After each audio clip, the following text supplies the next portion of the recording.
বিসমিল্লাহির রহমানির রহিম। সম্মানিত প্রিয় বিনিয়োগকারী ভাই বোনেরা, আসসালামু আলাইকুম। শুভ সন্ধ্যা। 28শে নভেম্বর রোজ শুক্রবার, পবিত্র জুমার দিন। আশা করি আপনারা সকলেই শারীরিকভাবে সুস্থ আছেন এবং ভালো আছেন। আজকে মার্কেট বন্ধ, আপনারা সকলেই জানেন। শুক্র এবং শনিবার আমি পূর্বের যে কথা আপনাদের সঙ্গে দিয়েছিলাম যে আমরা শুধুমাত্র আজকে আপনাদের সাথে স্টক নিয়ে কথা বলবো। তো সেই জায়গা থেকে আমাদের কাছে বেশ কয়েকটি স্টকের অনুরোধ এসেছে। সেখান থেকে যাচাই করে আমরা আপনাদের সাথে 10টি স্টক নিয়ে আলোচনা করছি। তো আশা করি আপনারা শুরু থেকে শেষ পর্যন্ত আম, আমার এই আলোচনাটি অবশ্যই ধৈর্য সহকারে শুনবেন। আমরা আহ, যে স্টক নিয়ে কথা বলি, আপনারা জানেন যে স্টকগুলো মূলত আহ, আমাদের নিয়মিত আলোচনারই একটি অংশ এবং আমরা খুব বেশি সংখ্যক স্টক নিয়ে আপনাদের সামনে কথা বলি না।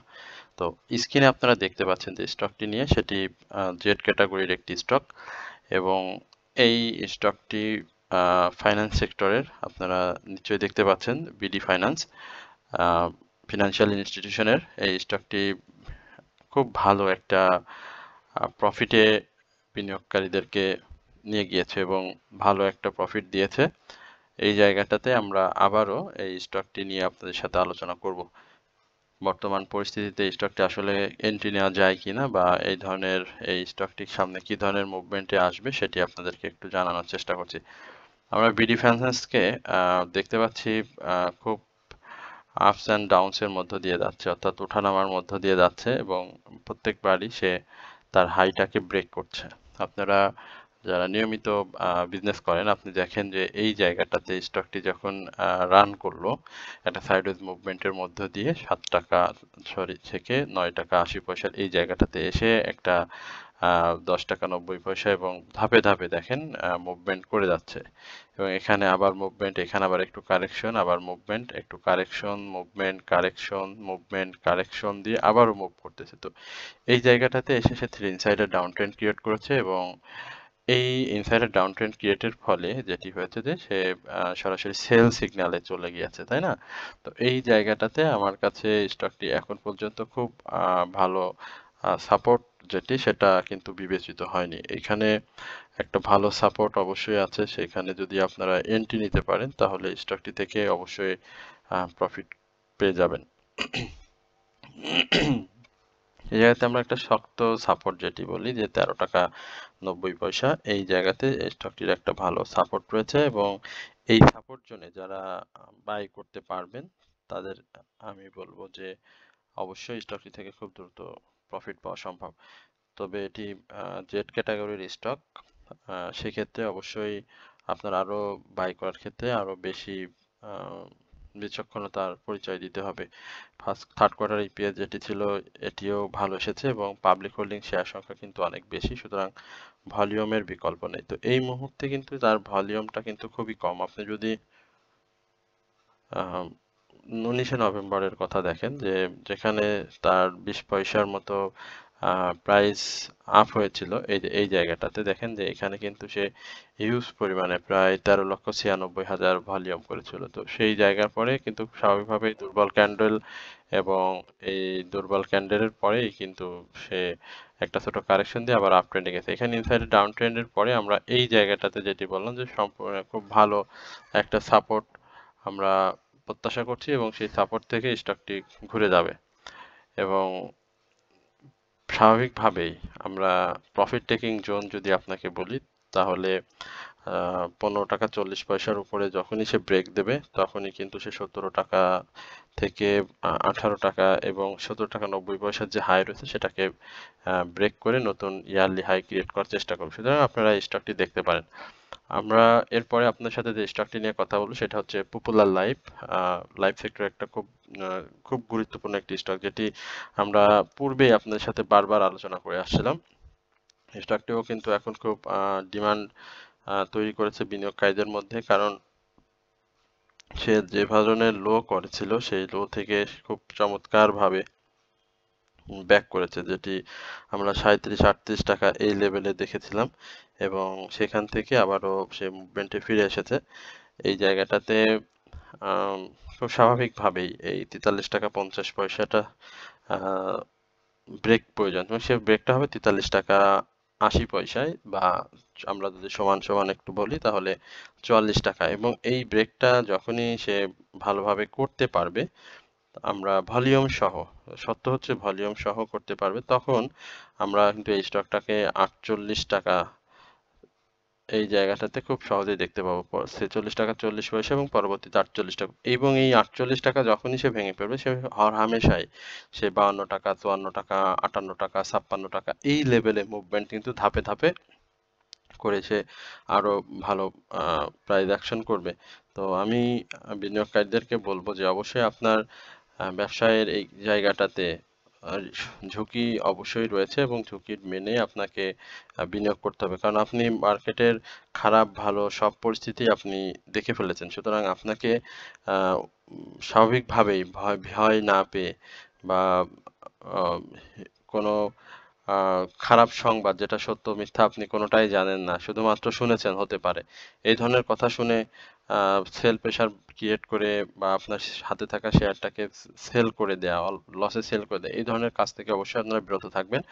এবং আপনাদের সবাইকে বিনীতভাবে অনুরোধ করব, যারা আমার চ্যানেলে নতুন এবং আজকে শুনছেন প্রথমবারের মতো, অবশ্যই আমার চ্যানেলটি সাবস্ক্রাইব করবেন এবং আপনাদের স্টক সম্পর্কে যদি কোনো জিজ্ঞাসা থাকে অবশ্যই সেটি আপনারা কমেন্ট সেকশনে আমাকে লিখে জানাবেন। আমার হোয়াটসঅ্যাপ গ্রুপ মেম্বার যারা রয়েছেন, আমার সাথে যারা অনারিয়ামের মাধ্যমে, সামান্য অনারিয়াম প্রদানের মাধ্যমে ওয়াচলিস্ট নিয়ে যারা আমার সাথে সম্পৃক্ত রয়েছেন, তাদের সবাইকে আমি বিনীতভাবে অনুরোধ করব, আপনাদের যদি কোনো স্টক সম্পর্কে জিজ্ঞাসা থাকে, শুধুমাত্র ওয়াচলিস্ট আমি কত টাকা অনারিয়াম নিই, সামান্য যে অনারিয়ামটা আপনাদের কাছ থেকে নিয়ে থাকি ওয়াচলিস্টে, শুধু এটা শুনেই যেন থেমে না থাকেন। আপনার যদি কোনো স্টক সম্পর্কেও জিজ্ঞাসা থাকে, সেটিও আপনি আমার কাছ থেকে জেনে নিতে পারেন। এবং আমরা যদি এই আলোচনার যদি আপনার স্টক সম্পর্কে না থাকে, সেক্ষেত্রে যেটি হবে যে আপনি ব্যক্তিগতভাবে আমাকে নক করলে আমি দেখা যাচ্ছে যে আপনাকে জানিয়ে দেওয়ার চেষ্টা করবো যে হ্যাঁ, আপনার স্টকটির এই ধরনের অবস্থা রয়েছে। এরপরে আমরা লাইভ সেক্টর আরেকটি স্টক নিয়ে কথা বলবো। আমরা গতদিনও আপনাদের সাথে আহ, আরেকটি স্টক নিয়ে কথা বলেছিলাম, সেটা ছিল রূপালী লাইফ। বাট আমরা আজকে রূপালী নিয়ে কথা বলবো না, আমরা যে স্টকটি আপনাদেরকে আবার বারবার আমরা নজরে রেখেছি সেটা হচ্ছে প্রগতি লাইফ, তাই না? তো প্রগতি লাইফের কি অবস্থা? প্রগতি লাইফটা কিন্তু 72 টাকায় গিয়েছিল, বাট সেই জায়গা থেকে ডাউনে এসেছে এবং 2 টাকা ডাউনে হয়েছে। কারণ তার আগে আপনারা দেখেছেন যে প্রগতি লাইফ কিন্তু ডাউন ট্রেন্ড, যে 172 টাকা হাই করেছিল তার উপরে ক্লোজ করতে পারেনি, তখনই কিন্তু স্বাভাবিকভাবেই আপনার স্টকটি ডাউনে যাবে বা এই জায়গাতে সেল প্রেশার ক্রিয়েট হবে। অনেক বিচক্ষণ বিনিয়োগকারীরা কিন্তু সেখানে প্রফিট টেক করে নিয়েছেন। আমি এই স্টক সম্পর্কে যে আলোচনাটি আপনাদেরকে দিতে চাই সেটি হচ্ছে যে স্টকটি 200 বা 167 থেকে 172 যে নতুন হাই করলো এখানটাতে রিসেন্ট, যার উপর ডাউনে এসে ক্লোজ করে নেগেটিভ হয়ে গেল, এই জায়গাটাতে 167 থেকে 184 বা 188 এই লেভেলটাই কিন্তু এখন আবারও সে নিজের পরবর্তী গন্তব্য হিসেবে নিয়েছে। অর্থাৎ আমার আলোচনার সারমর্মটা হচ্ছে এরকম যে আপনি যদি এখন প্রগতি লাইফটাকে ডাউনে বাই করতে পারেন, তাহলে আপনার প্রফিট টেকিং জোনটা হবে 167 থেকে আহ, অর্থাৎ 166তে ক্লোজ, 166 67 যেটাই হোক, এই জায়গা থেকে আপনার প্রফিট টেকিং জোনটা হবে 184 থেকে 190 এই লেভেলে বলি আমি, 190 এই জায়গাটাতে। এবং এখান থেকে যদি আপনি ব্রেকআউট করে ফেলে, তাহলে আপনার প্রফিট হয়ে যাবে, কিন্তু প্রফিট জোন হয়ে যাবে কিন্তু 210 টাকার আশেপাশে। এখন ডাউন ট্রেন্ডের কথা যদি বলি, তাহলে সেখানে কত আসতে পারে? ব্যাপারটা হচ্ছে 162 থেকে 158 এই জায়গাটাতে ডাউন ট্রেন্ড আসার একটা সম্ভাবনা রয়েছে। বাট যেহেতু বাই সিগন্যাল রয়েছে, মার্কেটের নতুন মাসে আমরা নতুন একটা জায়গাতে পাবো, সেক্ষেত্রে মার্কেটের এই জায়গায় প্রগতি লাইফ ডাউন ট্রেন্ডে আসার সম্ভাবনাটা খুবই কম। ছোট ছোট কারেকশন দিতে পারে, বাট সে আবারও বড় সড়ো মুভমেন্ট নিয়ে কিন্তু প্রাইস অ্যাকশনে ফিরে যাবে। এরপরে আমরা সিনো বাংলা নিয়ে কথা বলবো, আমাদের খুব পছন্দের একটি স্টক, আমার নিজেরও ব্যক্তিগত অনেক পছন্দের। তো সিনো বাংলাটা একটু দেখি কি অবস্থাতে রয়েছে। সিনো দেখতে পাচ্ছি বেশ বড় একটা, বড় বলতে যেভাবে ডাউনে গিয়েছিল সেইখান থেকে স্পট ডেটের কারণে লেনদেন হয়নি, আগামী দিনে লেনদেনে ফিরবে। তো এই জায়গায় ক্যাশ ডিভিডেন্ড দিয়েছে, ক্যাশের কারণে আহ, কিছুটা, খুব বেশি প্রাইস কারেকশন হবে না। কিছুটা কারেকশন অ্যাডজাস্টমেন্ট থাকবে এবং এই অ্যাডজাস্টমেন্টটা কত হতে পারে 47-70 থেকে এই অ্যাডজাস্টমেন্টটা কত হতে পারে সেটা আপনাদের হয়তো এখন প্রশ্ন যে কি ধরনের ডাউন ট্রেন্ড আসতে পারে। তো আমরা এই জায়গাটাতে খুব বেশি ডাউন ট্রেন্ডের কথা সম্ভাবনা দেখছি না, কারণ এই 47-70 থেকে তার 44 এই লেভেলে একটা ডাউন ট্রেন্ড হতে পারে, হবে এবং এখান থেকে আবারও সে মুভমেন্টে ফিরে আসবে। তো ফিরে আসার ক্ষেত্রে 47-70-এ সে একটু ঘষা মাজা করতে পারে এবং ঘষা মাজা করবে ব্রেকআউট করে সামনে যাওয়ার জন্য, এবং সেখান থেকে যদি ব্রেকআউট করে একটা টানে 52 এই লেভেলে কিন্তু সে চলে যাবে। তার সম্ভাবনাটা খুব ভালো। সে ভলিউম পাচ্ছে, ডিভিডেন্ড ভালো দিয়েছে, ইনস্টিটিউট হোল্ডিং বৃদ্ধি পেয়েছে, পাশাপাশি ফার্স্ট কোয়ার্টার ইপিএসটা ভালো এসেছে। এবং আপনারা জানেন যে মেসলিনিয়াস সেক্টরে যে স্টকগুলো রয়েছে তারা কিন্তু পর্যায়ক্রমে প্রত্যেকটি স্টকই ভালো ভালো মুভমেন্টে এসে বিনিয়োগকারীদের প্রফিট টেকিং এর সুযোগ করে দিয়েছে, এবং তারা গতবার রাইট শেয়ার ইস্যু করেছিল। তো রাইট শেয়ার ইস্যুর পরে দেখেন যে শেয়ার সংখ্যাও বেড়ে গিয়েছে, বাট সেই যে মুভমেন্ট, সেই হাই বা যে ধরনের প্রাইস ছিল 85 টাকা থেকে 89 টাকা এই লেভেলে কিন্তু আপনার সিনো বাংলারই ছিল। ও আচ্ছা, আমরা এখানে নাভানা ফার্মাতে চলে আসছি, যার কারণে আর সিনো বাংলা নিয়ে কথা বলতে যাচ্ছি না। আমরা নাভানা ফার্মা নিয়ে আবার কথা বলি। নাভানা ফার্মা আমরা দেখতে পাচ্ছি যে খুব ভালো একটা মুভমেন্ট দিয়েছিল এই জায়গাটাতে। আমরা একটু সেই জায়গা আপনাদেরকে একটু নিয়ে যাই, যে ডাউন ট্রেন্ড থেকে এই যে ডাউন ট্রেন্ডটা দেখতে পাচ্ছেন, তার আগেও সে খুব ভালো করেছিল বেশ। এই যে 41 টাকা থেকে 61 টাকা, হ্যাঁ, এই জায়গাটাতে সে গিয়েছিল 60 টাকা, এবং পরবর্তীতে ডাউনে এসে সে আবারও মুভমেন্ট করে এবং একটু সময় নিয়ে সে কিন্তু মুভমেন্ট করেছে, আবার ডাউনে এসেছে, আবারও এখন পজিশন নিচ্ছে। তো এই পজিশনে আমরা সেই জায়গাটাতে আবারও বলতে চাই যে নাভানা ফার্মা এই যে 61 টাকা 60 পয়সা এই জায়গাটাতে সে আসবে। তো রিসেন্টলি সে নভেম্বরের 19 তারিখে রেকর্ড ডে শেষ করেছে। পি রেশিও অসাধারণ চমৎকার, পি রেশিও, ইপিএস খুব চমৎকার, ন্যাব ভালো রয়েছে, যেটি নেট অ্যাসেট ভ্যালু আমরা নামে জানি। পাবলিক হোল্ডিং শেয়ার সংখ্যা খুব ভালো না, নতুন করে ফরেন ইনভেস্টরদের একটা মুভমেন্ট এবং হোল্ডিং বেড়েছে এই স্টকটিতে, আপনারা হয়তো অনেকেই জেনে থাকবেন।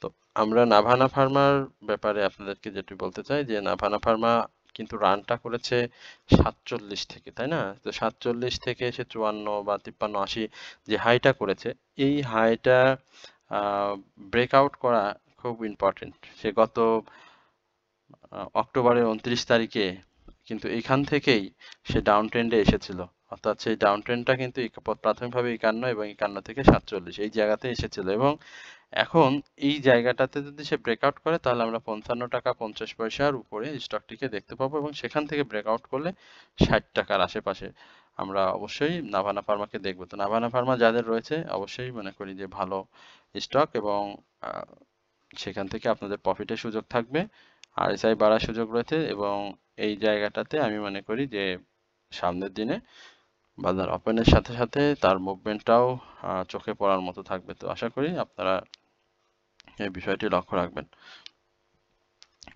এছাড়াও আমরা আপনাদের সাথে একটি বিষয় নিয়ে আলোচনা করি, সেটা হচ্ছে যে আমাদের ওয়াচ লিস্ট সম্পর্কে অনেকেই জিজ্ঞাসা করেন আমরা কয়টা স্টক দিয়ে থাকি। আমি একাধিকবার আপনাদের বলি যে আমি খুব সামান্য পরিসরে অনারিয়ামের মাধ্যমে 3টি স্টক দিয়ে থাকি, এবং সেই স্টক 3টি আপনি 1 মাসের মধ্যে মার্কেট পরিস্থিতি বিবেচনায় প্রফিট টেকিং এর সুযোগ পাবেন। একই সঙ্গে আপনার মানে পূর্বের যে পোর্টফোলিওটি রয়েছে, অর্থাৎ পূর্বের পোর্টফোলিওতে যে স্টকগুলো রয়েছে সেই স্টকগুলো বাই সেলে সহযোগিতা করা, এবং কোথায় আপনি স্টকটি স্টপ লস নেবেন এবং কোথায় আপনি সেল করবেন, এবং কোন স্টকগুলো এই মুহূর্তে মুভমেন্ট আসবে না, আপনার জিজ্ঞাসার উপরে ডিপেন্ড করে আমরা তথ্য সরবরাহ করে থাকি। এবং মার্কেট পূর্বাভাস, যেটি অনেক ক্ষেত্রে বিনিয়োগকারীদের বুঝতে অসুবিধা হয় যে আসলে মার্কেট ডাউনে যাবে না এখান থেকে আবার উপরে উঠবে, খুব দ্বিধাদ্বন্দ্বের মধ্যে থাকে বাই করা যাবে কি যাবে না। এই যে মানে একটু মার্কেট সম্পর্কে জানার ঘাটতি রয়েছে, সেই ঘাটতিটা আপনাদেরকে আমরা সহযোগিতা করে থাকি। সুতরাং এইখানে আপনাদের কোনো হেজিটেশন ভোগার কোনো সুযোগ নেই যে আমার সাথে যোগাযোগ করবেন। আমি কি মনে করব, আপনারা আমার কমেন্ট সেকশনে নাম্বার দেওয়া থাকবে, সেখান থেকে নাম্বার নিয়ে আমাকে অবশ্যই কমেন্টসে আমাকে মেসেজ করতে পারেন, ফোন দিয়ে বিস্তারিত তথ্য জানতে পারেন। আমরা সেখানে আপনাদের সমস্ত বিষয়গুলো খুব সুন্দরভাবে বুঝিয়ে দেওয়ার চেষ্টা করি, এবং আপনাদেরকে একটুটুকু আশ্বস্ত করতে চাই আমাদের এই জায়গাতে আপনাদের প্রফিটের সুযোগ থাকে অনেক ভালো মার্কেট পরিস্থিতি বিবেচনায়, এবং একাধিকবার প্রফিট থাকে। সুতরাং আপনারা চাইলে আমাদের সাথে যোগাযোগ করতে পারেন, যেটি আমার কমেন্ট সেকশনে নাম্বার দেওয়া থাকবে সেখান থেকে। তারপরেও আমি আপনাদেরকে নাম্বারটা আবারও বলে দিচ্ছি, 01949141469, এই নাম্বারটি আপনারা রাখতে পারেন। আমরা এই যে মার্কেটের যে এখন খারাপ পরিস্থিতিকে ভালো পরিস্থিতিতে যাচ্ছে, এই জায়গাতে কিন্তু অনেকেই ভালো প্রফিটের সুযোগও অনেকেই পেয়েছেন। JHRML নাভানা ফার্মার মানে কি বলবো, খুব পরিপূরক একটা শেয়ার ছিল যখন মার্কেটে নতুন আসে। তো সেই JHRML এর প্রাইস অ্যাকশন হলে নাভানা অটোমেটিক বেড়ে যেত, নাভানার প্রাইস অ্যাকশন হলে JHRM এর অনেক হতো, সেখান থেকে JHRML এর অবস্থাটা কিন্তু অনেক খারাপ হয়ে গিয়েছে। তাদের শেয়ার সংখ্যা বলি, তাদের ডিভিডেন্ড সংখ্যা বলি, তাদের পি রেশিও বলি, ইপিএস বলি, এই পুরাটা বছর আমরা কিন্তু ভালো পাইনি। তো নাভানা ফার্মা রিসেন্টলি আপনি দেখেছেন যে 26 তারিখে তার হয়েছে, 27 তারিখেও এখন আমরা নতুন করে মার্কেট খোলার সাথে সাথে তার বিনিয়োগে লেনদেনে দেখব। তো এই জায়গাটাতে স্টকটি 43 টাকা 20 পয়সা এই জায়গাতে ডাউন ট্রেন্ড হওয়ার একটা সম্ভাবনা আছে, এবং এখান থেকে যদি সে মুভমেন্টে ফিরে যায় তাহলে আম, অবশ্যই তাকে 46 টাকা থেকে 48 টাকা 90 পয়সা এর উপরে একটা ক্লোজ করতে হবে, এবং সে যদি সাকসেসফুলি ক্লোজ করতে পারে তাহলে আমরা অবশ্যই স্টকটিকে আরো ভালো জায়গাতে দেখতে পাবো। তো আমি মনে করি যে আপনাদের এই জায়গাতে আপনাদেরকে অপেক্ষা করা উচিত, এবং অপেক্ষা করলে অবশ্যই আপনারা স্টকটি থেকে প্রফিট পাবেন। এরপরে আমরা স্টকটিতে বাই সিগন্যাল রয়েছে, এরপরে আপনাদের সাথে খুব সংক্ষিপ্ত পরিসরে এআইএল নিয়ে একটু কথা বলতে চাই। এআইএল এর কি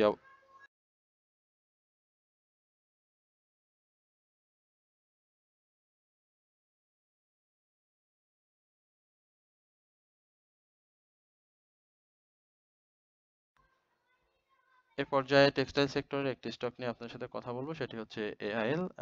এআইএল এর অবস্থাটা ব্রেকআউট প্রয়োজন, 48 টাকার একটা উপরে ক্লোজ করার দরকার, এবং সেখান থেকে 48 টাকা ক্রস করতে পারলে স্টকটি 52 টাকা এই লেভেলে যাওয়ার একটা সম্ভাবনা থাকবে। এবং যেহেতু ভলিউম ভালো রয়েছে, আরএসআই আপ ট্রেন্ডে এবং সার্বিকভাবে স্টকটি বাই ট্রেন্ডে বাই সিগন্যালে রয়েছে, সেখানে আমরা অবশ্যই স্টকটি থেকে প্রফিটের প্রত্যাশা করছি, এবং যাদের রয়েছে তাদের বলবো যে আপনারা অবশ্যই এই স্টকটি এই মুহূর্তে হতাশ হওয়ার কোনো কারণ নেই, অবশ্যই প্রাইস অ্যাকশনে ফিরে আসবে।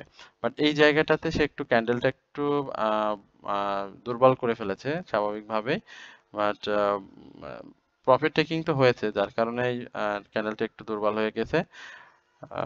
ছোট কারেকশন আসবে, খুব বড় কারেকশনে আসার সুযোগ নাই এই মুহূর্তে আমি মনে করি, কারণ মার্কেট পরিস্থিতি সেক্ষেত্রে 45 টাকা 80 পয়সা এই জায়গাটাতে সে করবে। এরপরে আমরা মনোস্পুল নিয়ে একটু কথা বলতে চাই। মনোস্পুল নিয়ে দেখছেন যে মনোস্পুলের হাই যেটি হয়েছিল যে কত 265 টাকা, হ্যাঁ এই জায়গাটাতে সে হাই করেছিল 265 টাকা। তো আমরা মনোস্পুলের রেকর্ড ডেট যেটি সেটা তো পার করেছি, বাট রেকর্ড ডেটের পরে কিন্তু সে কিন্তু প্রাইস ডাউন ট্রেন্ডে নিয়ে আসেনি, সাইডওয়েজ মুভমেন্টের মধ্য দিয়েই কিন্তু ধরে রেখেছে। তো স্টক দেওয়ার পরে মানে অসাধারণ লাইফ সার্কেল পার করছে।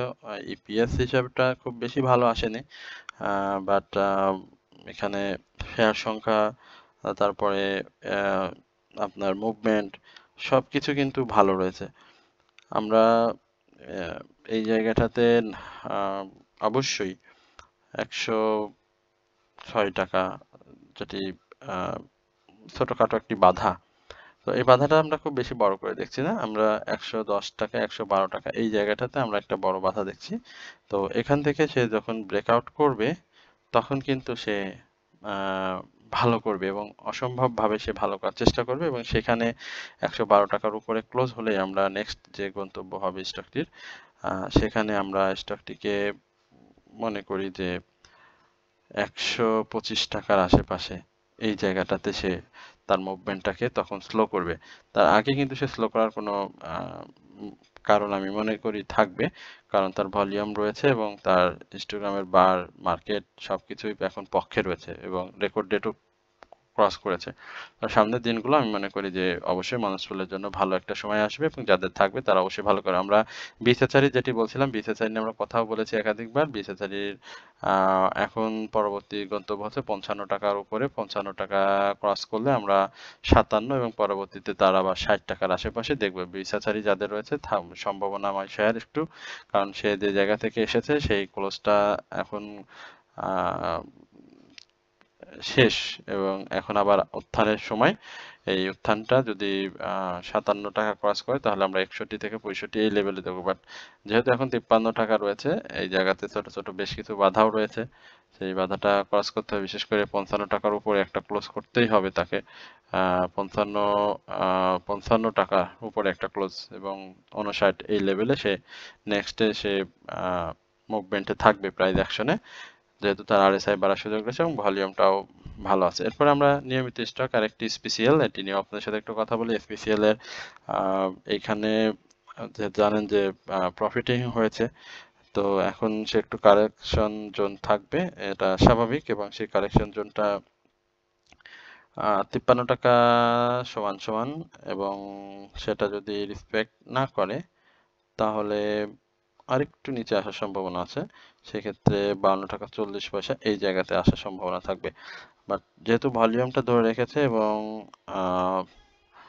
মুভমেন্ট রয়েছে, বাট এখানে হিস্টোগ্রামের বার যেটা সেটা কিন্তু ধূসর এবং ছোট হয়ে আসে। অন্যান্য সব দিকে এখনো বাই সিগন্যাল রয়েছে মার্কেট পজিটিভের মুভমেন্টে, কিন্তু আমরা হয়তো দুই একটা মুভমেন্ট এই স্টকটিকে আমরা দেখতে পাবো। তো যাদের এসপিসিএল রয়েছে তারা অবশ্যই এই জায়গাটাতে প্রত্যাশা করতে পারেন ছোট আর একটা মুভমেন্টে 56 টাকার এই জায়গাটা। বাট এইখানে কিন্তু সে প্রাইসটা ধরে রাখতে পারবে না, কারণ তার ইয়ারলি হাই যেটি রয়েছে যে 56 টাকা, এই জায়গা থেকে সে গত 26শে নভেম্বর কিন্তু গিয়েছিল এবং 27শে নভেম্বর সে কিন্তু 55 টাকা 20 পয়সা। অর্থাৎ এই জায়গাগুলোতে কিন্তু এই জায়গাগুলোতে কিন্তু আপস অ্যান্ড ডাউনস এই রকমের একটা বিষয় থাকবে। তো আমরা সেই জায়গাটাতে বললাম যে 52 টাকা এবং 52 টাকা 40 পয়সা এবং 53 টাকা এই জায়গাটাতে সে ছোট ছোট কারেকশন দিবে এবং সেই কারেকশন যদি দিয়ে আপট্রেন্ডে যেতে না পারে তাহলে আমাদেরকে অবশ্যই নতুন করে ভাবতে হবে যে তার রিসেন্ট সাপোর্টটা কোথায় হবে। বাট এই জায়গাটাতে আমার কাছে স্পেশাল খুব ভালো মনে হচ্ছে, কারণ সে 20% ডিভিডেন্ড দিয়েছে এবং ফার্স্ট কোয়ার্টার ইপিএসটা খুব চমৎকার এসেছে, পি রেশিও ভালো, ন্যাব ভালো বলে, ইপিএস ভালো, সবই ভালো। সুতরাং আমরা এখানে স্পেশাল নিয়ে আর নেগেটিভ চিন্তা না করি যে স্পেশাল খারাপ হবে। স্পেশাল অবশ্যই মার্কেট পরিস্থিতির সাথে সাথে ভালো হয়ে যাবে। তো আশা করি আপনারা সকলে ধৈর্য সহকারে আজকের এই আলোচনাটি শুনেছেন এবং যাদের এখনো আমার চ্যানেলটি সাবস্ক্রাইব করেননি তাদের বিনীতভাবে অনুরোধ করবো অবশ্যই আমার স্টক চ্যানেলটি সাবস্ক্রাইব, লাইক, কমেন্ট, শেয়ারের মাধ্যমে আমার পাশে থাকবেন। সকলে ভালো থাকবেন, সুস্থ থাকবেন, এই প্রত্যাশায় আজকের আলোচনা এখানে শেষ করছি। আসসালামু আলাইকুম ওয়া রাহমাতুল্লাহি ওয়া বারাকাতুহু।